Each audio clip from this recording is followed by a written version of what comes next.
Update ni Alden. Yan IG story niya. Mukhang nagpaiwan si Alden sa China. And enjoy sa pamamasyal sa China. Ayun pa. So ito pa. Ayun o. Cute pa ng aso ni Alden. My handsome boy. Ayun o. So ito yung post ni Alden sa endorsement niya. I am worldwide. Barley Gummy.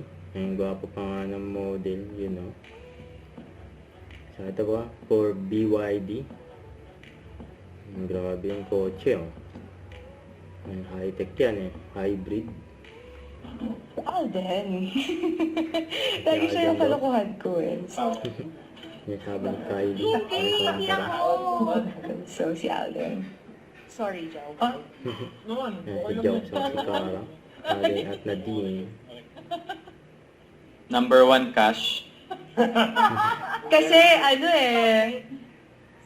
Sa Arong, kasi judgmental daw si Joe sa... Naman yun, hindi naman Ayun, date. Ano ba? Tsaka sa Shergo, dapat talaga may cash ka. Oo, hindi pwedeng mga video based there.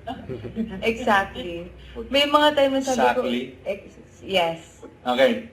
So, yun. Cash. Ano na lang siguro, yung Tito Bag. Yung Tito Bag ni Joe, na laging pinagtatawanan ni Nadine, hindi ni Cara. Yung kulay black. At siguro punchlines. Yun. Kasi masyado seryoso din si Karen. Si Joe din naman, feeling serious. Feeling serious. Yan. Then, don't forget, subscribe, click the notification bell for my update. This is Richard the Action Live. Stay tuned for more videos. See ya.